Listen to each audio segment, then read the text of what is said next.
નમસ્કાર મિત્રો, ખેડૂત પોકેટ ચેનલમાં તમારું સ્વાગત છે। દેશ, દુનિયા અને ગુજરાતના તાજા, મોટા અને સૌથી મહત્વના સમાચાર જાણીએ તે પહેલા ચેનલમાં નવા છો તો ચેનલને જરૂરથી સબસ્ક્રાઇબ કરી લેજો। 8મું પગાર પંચ, કેન્દ્રીય કર્મચારીઓ અને પેન્શનરો માટે ખુશખબર। લઘુત્તમ પગાર 18,000થી વધીને 69,000 થવાની શક્યતા। ભારતમાં ગરમીના તમામ રેકોર્ડ તૂટશે, વિજ્ઞાનીઓએ આપી ગોડઝિલા અલ નીનોની મોટી જાહેર ચેતવણી। સન ફાર્માના દિલીપ સંઘવી રૂપિયા 1.10 લાખ કરોડમાં ખરી છે અમેરિકન કંપની। દેશનો સૌથી મોટો ફાર્મા સોદો થયો। આમ આદમી પાર્ટીને મોટો ઝટકો, રાઘવ ચડ્ઢા સહિતના રાજીનામું આપનારા સાંસદોને ભાજપમાં જોડાવાની મંજૂરી મળી ગઈ। આમ આદમી પાર્ટીની ગુજરાતમાં હવે મોટો ઝટકો, ખેડૂતોને મજબૂત પકડ ધરાવતા પ્રદેશ ઉપાધ્યક્ષ સાગર રબારીનું રાજીનામું આપી દેવામાં આવ્યું। 72 કલાકમાં ડીલ કરો અથવા તો પાઇપલાઇનોમાં વિસ્ફોટ માટે તૈયાર રહેજો। ડોનાલ્ડ ટ્રમ્પની ઈરાનને મોટી ચેતવણી આપવામાં આવી। રાઘવ ચડ્ઢાને સાંસદ બનાવ્યા એટલા માટે પરિણીતિ સાથે થયા લગ્ન, આમ આદમી પાર્ટી નેતાનું ચોંકાવનારું નિવેદન સામે આવ્યું। ભાજપના કાર્યકરો આવીને કંઈ પણ કરી શકે છે, છોટાઉદેપુર સ્ટ્રોંગ રૂમની બહાર કોંગ્રેસ કાર્યાલયનો લોખંડી પહેરો। છત્રપતિ શિવાજી મહારાજ પર ધીરેન્દ્ર શાસ્ત્રીનો વિવાદિત ટિપ્પણી કરતા અભિનેતા રીતેશ દેશમુખ ભડકી ગયો। પકોડી ખાધા બાદ ફૂડ પોઈઝનિંગ થયું, ગિરિહીડમાં 18 બાળકો સહિત 20 લોકો બીમાર, એકનું થયું કમકમાટી ભર્યું મોત। વડોદરામાં લગ્નના જોડામાં વોટ આપવા પહોંચેલા વરરાજા નિરાશ થયા, યાદીમાંથી નામ ગાયબ હોવાથી પરત ફરવું પડ્યું। 400 પેટ્રોલ પંપ બંધ થયા, સીએમએ ઇમરજન્સી બેઠક બોલાવી, અફવાને કારણે આંધ્રપ્રદેશમાં રાજ્યમાં પેટ્રોલ ડીઝલ માટે પડાપડી થઈ। ફૂંડ અને રોજના ત્રાસથી બચવા માટે ખેતર ફરતી કાંટાળી તારની વાડ બનાવવા માટેની સહાય યોજના ફરીથી શરૂ કરવામાં આવી। ખેત પેદાશોના સંગ્રહ માટે ખેતરમાં ગોડાઉન બનાવવા ઈચ્છતા ખેડૂતોને રૂપિયા 30,000 સુધીની સબસિડી ઓનલાઈન પોર્ટલ પર ઉપલબ્ધ બનાવવામાં આવી। ઇફકો દ્વારા નેનો યુરિયા અને ડીએપીનો પૂરતો જથ્થો દરેક સોસાયટીઓમાં પહોંચાડવાની ખાતરી આપવામાં આવી। ખાતરના ભાવ, કેન્દ્ર સરકાર દ્વારા ખાતર પરની સબસિડી ચાલુ રાખતા આ વર્ષે ડીએસપીના ભાવમાં કોઈ પણ વધારો નહીં કરવાની સ્પષ્ટતા આપવામાં આવી। પશુપાલન લોન, પશુપાલકોને નવા પશુ ખરીદવા માટે વ્યાજ સહાય યોજના હેઠળ બેંકોને લોન મંજૂર કરવાના આદેશ અપાયા। ખેતીના કામોને સરળ બનાવવા માટે ખેડૂતોના માટે નાના ઓજારોની ખરીદી પર 50% સબસિડી યોજના અમલમાં મૂકવામાં આવી। પ્રાકૃતિક ખેતી કરતા ખેડૂતોને એક ગાય દીઠ દર મહિને રૂપિયા 900ની સહાય સીધી બેંક ખાતામાં જમા કરવામાં આવશે।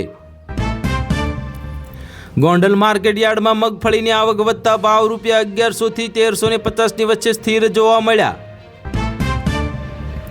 ઊંઝા માર્કેટમાં આંતરરાષ્ટ્રીય માંગને કારણે જીરુના ભાવમાં મણ દીઠ રૂપિયા 100નો નોંધપાત્ર ઉછાળો જોવા મળ્યો। સરકારે કપાસની નિકાસ નીતિમાં ફેરફાર કરતા ખેડૂતોને પ્રતિમણ રૂપિયા 50થી 70 વધુ મળવાની શક્યતા સામે આવી। ટેકાના ભાવે ઘઉંની ખરીદી માટે રજીસ્ટ્રેશન કરાવેલા ખેડૂતોને મેસેજ મોકલવાની પ્રક્રિયા આગામી સપ્તાહથી શરૂ થશે। રાજકોટ બેડી યાર્ડમાં લસણની બમ્પર આવક છતાં ગુણવત્તાના આધારે રૂપિયા 2,000ને પાર પહોંચી ગયા। ઘરેલું ગેસ સિલિન્ડરના ભાવમાં આ મહિને કોઈ ફેરફાર થયો નથી, ગ્રાહકોને જૂના ભાવે જ બોટલ મળશે। કોમર્શિયલ ગેસ, હોટલ અને રેસ્ટોરન્ટમાં વપરાતા 19 કિલોના ગેસ સિલિન્ડરના ભાવમાં રૂપિયા 15નો સામાન્ય ઘટાડો નોંધાયો। પાઇપલાઇન દ્વારા મળતા કુદરતી ગેસના ભાવમાં સ્થાનિક ટેક્સ ઘટતા સામાન્ય રાહત મળવાની શક્યતા સામે આવી। ક્રૂડ ઓઇલના ભાવ ઘટવા છતાં હવે અને ભારતમાં ઈંધણના ભાવ સ્થિર રાખવાનો કેન્દ્ર સરકારનો મોટો નિર્ણય। ઇલેક્ટ્રિક વાહનોના ચાર્જિંગ સ્ટેશન વધારવા માટે સરકારે નવી નીતિ જાહેર કરી, સબસિડીમાં વધારો કરવામાં આવ્યો। મુખ્યમંત્રીની અધ્યક્ષતામાં મળેલી બેઠકમાં ખેડૂતોના વીજળીના પ્રશ્નનું નિરાકરણ લાવવા વીજ કંપનીઓને કડક સૂચના અપાઈ। રાજ્યની પ્રાથમિક શાળાઓમાં નવી શિક્ષણ નીતિ મુજબના પુસ્તકો અને માળખાનો અમલ આગામી સત્રથી શરૂ થશે। આંબાલાલ પટેલની આગાહી મુજબ જૂન મહિનામાં બીજા સપ્તાહમાં ગુજરાતમાં વિધિવત ચોમાસું બેસશે. ઉત્તર ગુજરાતના અને સૌરાષ્ટ્રમાં હીટવેવની આગાહીને પગલે બપોરે ખેડૂતને કામ કરવા ન સૂચના આપવામાં આવી. ચેક ડેમ રિપેરિંગ માટે સુજલામ સુફલામ અભિયાન યોજના હેઠળ હવે સરકારે કરોડનું બજેટ ફાળવવામાં આવતા ખેડૂતોમાં ખુશીની લહેર. ગયા વર્ષે નુકસાન પામેલા પાકના બાકી રહેલા વળતરની ચૂકવણી આગામી 10 દિવસમાં પૂર્ણ કરવામાં આવશે.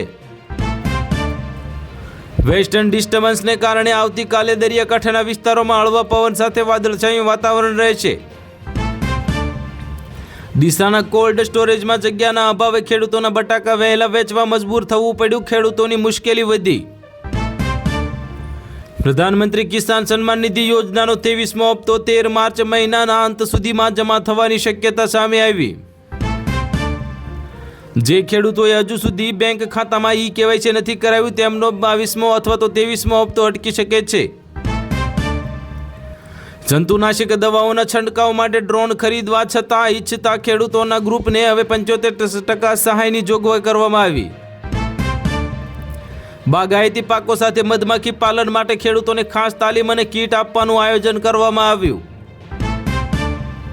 ટેકાના ભાવમાં વધારો કરવામાં આવ્યો. કેન્દ્ર સરકાર દ્વારા ચોખા અને મકાઈના ટેકાના ભાવમાં આગામી સિઝન માટે વધારો કરવામાં આવ્યો. ડિજિટલ 7/12 હવે ખેડૂતો વોટ્સએપ દ્વારા પણ પોતાના જમીન નકશા અને 7/12ના ઉતારા મેળવી શકશે. ટ્રાફિક નિયમોને લઈને મોટા સમાચાર. હેલ્મેટ અને સીટ બેલ્ટના નિયમોને કડક અમલ માટે હાઈવે પર નવા AI કેમેરા લગાવવામાં આવ્યા. દરેક જિલ્લામાં સુપર સ્પેશિયાલિટી હોસ્પિટલ બનાવવા માટે રાજ્ય સરકારે જમીન ફાળવી. ખેડૂત અકસ્માત વીમો. અકસ્માતે અવસાન પામનારા ખેડૂતના વારસદારને ₹4 લાખની સહાય આપવાની યોજના યથાવત રાખવામાં આવી. દૂધ મંડળી બોનસ. સુમુલ અને બનાસ ડેરી દ્વારા પશુપાલકોને વાર્ષિક નફાનું બોનસ ચૂકવવાની જાહેરાત કરવામાં આવી. ઝટકા મશીન અને સોલાર ફેન્સિંગ માટે ખેડૂતોને સરકાર તરફથી વગર વ્યાજની લોન મળશે. જનતાના પ્રશ્નોના નિકાલ માટે મુખ્યમંત્રી સીધું જ કલેક્ટરો સાથે ઓનલાઈન સંવાદ કરશે. રાજ્યની વધુ 2000 શાળાઓને સ્માર્ટ સ્કૂલમાં રૂપાંતરિત કરવા માટે કામગીરી શરૂ કરવામાં આવી. સરકારે લીધો મોટો નિર્ણય.